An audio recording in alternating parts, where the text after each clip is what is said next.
The Monks at the Ferry. From time immemorial a ferry has existed from Andernach to the opposite side of the Rhine. Formerly it was more in use than at present, there being a greater intercourse between the two shores of the river, much of which might be traced to the convent of St. Thomas, once the most important and flourishing nunnery on the river. Close by this ferry, on the margin of the Rhine, but elevated somewhat above the level of the water, stands a long, roofless, ruinous building, the remains of the castle of Frederickstein, better known, however, to the peasantry and to all passengers on the river as the Devil's House. How it came by this suspicious appellative, there are many traditions to explain. Some say that the Prince of Neuwied, who erected it, so ground down his subjects for its construction that they unanimously gave it that name. Others derive its popular sobriquet from the godless revelries of the same prince within its walls, and the wild deeds of his companions in wickedness,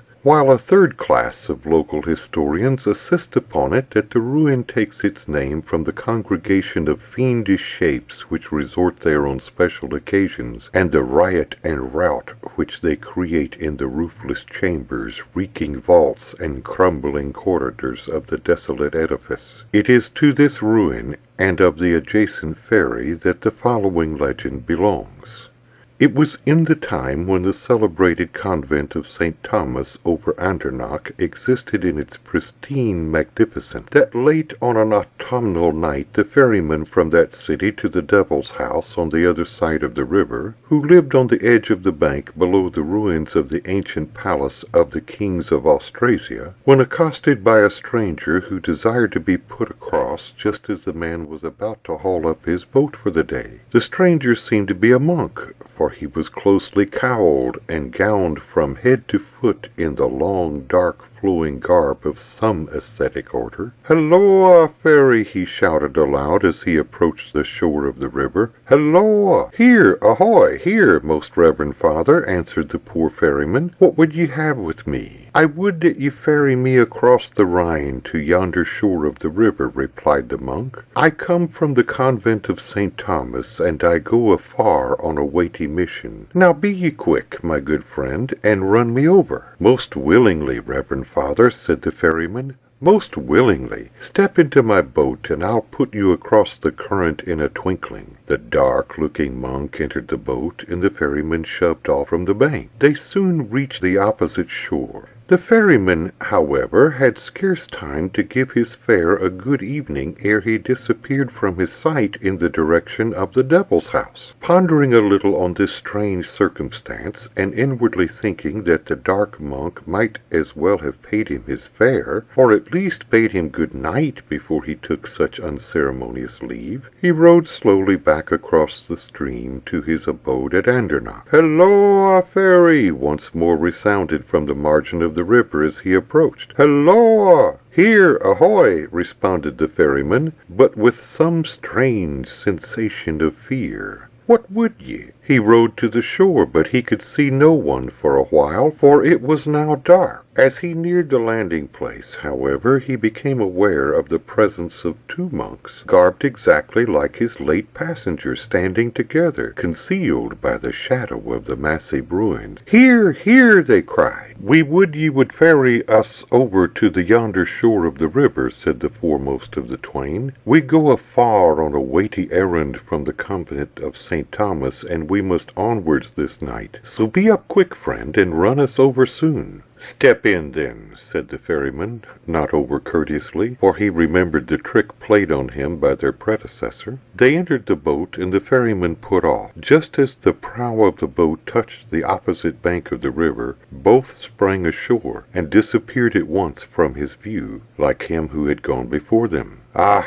said the ferryman, "if they call that doing good or acting honestly to cheat a hard-working poor fellow out of the reward of his labor, I do not know what bad means, or what it is to act knavishly." He waited a little while to see if they would return to pay him, but finding that they failed to do so, he put across once more to his home at Andernach. "Halloa, ferry!" again hailed a voice from the shore to which he was making. "Helloa!" The ferryman made no reply to this suspicious hail, but pushed off his boat from the landing place, fully resolved in his own mind to have nothing to do with any more such black cattle that night. "Helloa, ferry!" was again repeated in a sterner voice.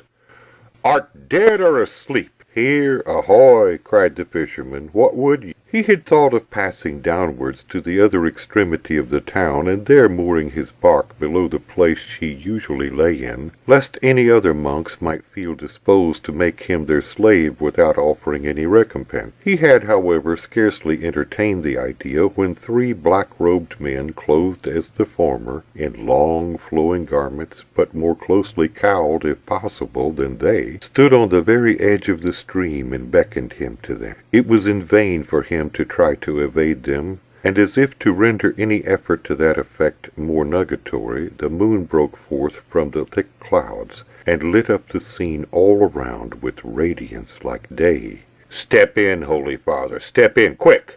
said he, in a gruff voice, after they had told him the same tale in the very same words as the 3 others had used who had passed previously. They entered the boat, and again the ferryman pushed off. They had reached the center of the stream when he bethought him that it was then a good time to talk of his fee, and he resolved to have it, if possible, ere they could escape him. "But what do you mean to give me for my trouble, Holy Fathers?" he inquired. "Nothing for nothing, you know." "We shall give you all that we have to bestow," replied one of the monks. "Won't that suffice?"